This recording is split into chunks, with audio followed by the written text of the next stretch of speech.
It's time now for Kara's Cures. Well, the pandemic has put stress on all of us in different ways, but women especially have felt the effects in many areas of life. A new survey by the Meredith Corporation looks at how women specifically have been changed for the better.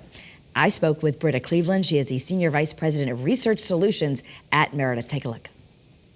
I find these findings fascinating. Britta, thank you for being with us.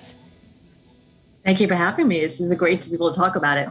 Yeah, especially with women, and I think this one makes a lot of sense. Only 14% of women said that their physical health declined during the pandemic, but 39% say that their mental health declined, with about half, 50%, experiencing symptoms of depression in just the past 2 weeks. And you found that the rate was actually higher with younger people, like Gen Z at 70% and millennials at 52%. Right. No, just step back a second. I'll give you a little bit of an idea about this study, because we studied all women, right? So Gen Z being the youngest, up to boomers being the oldest. And we were looking at trying to better understand how this pandemic affected women overall. And I think when you think about the people who were affected, younger people are the ones who are starting off in school, starting off in work, and everything has been put on hold. Their lives have been put on hold as a result of this. So you can imagine the importance of the personal, interpersonal relationships, interpersonal reactions that they have with other people is so much more important to them as they're starting out. So we feel that not only are they impact the younger people impacted more, but they also will have a impact on their future and their future behaviors, which is something we really have to keep an eye on.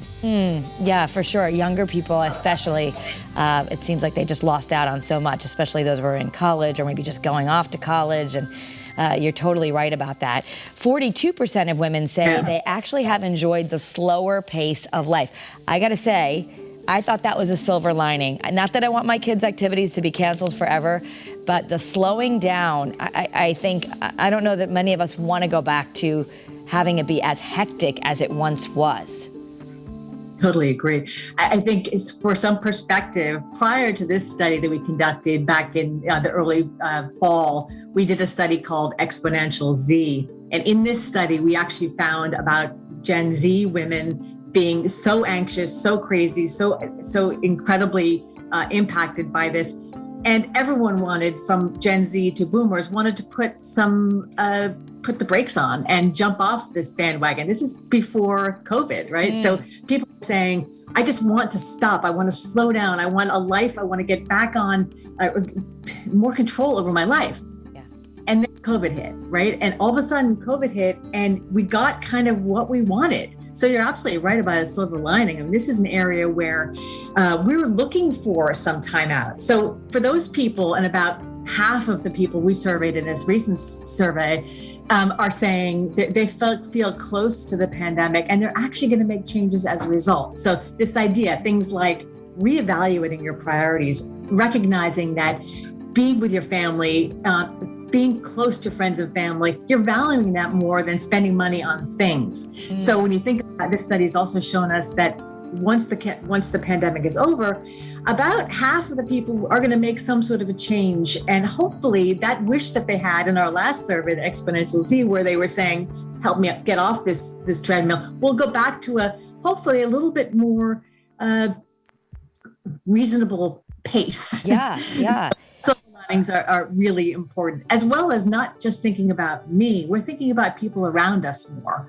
So I think that's another silver lining there. Yeah, and you even quantified that. It was pretty high. 7 in 10 women say they'll make changes to the way they live post-pandemic, with 24% planning to make significant changes. So that's a lot of folks who are saying, I don't know how I want to do this, but I need to do something different. Right.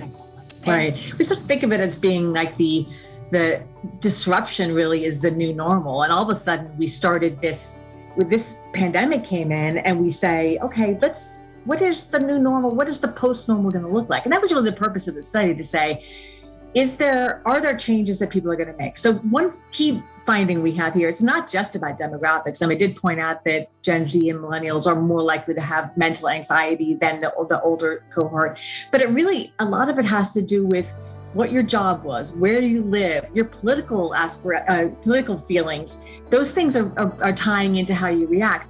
There's really so much in the survey, but fascinating to learn a little bit. Britta, thank you so much for sharing some time with us, and so we can take away some of these lessons.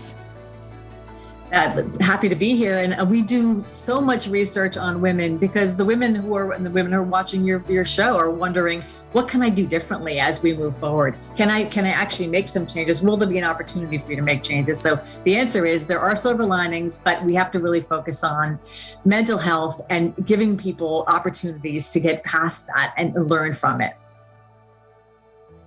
Fascinating. Well, one interesting finding, more than half of women, 52%, said they can spend less on things they don't need and still be happy.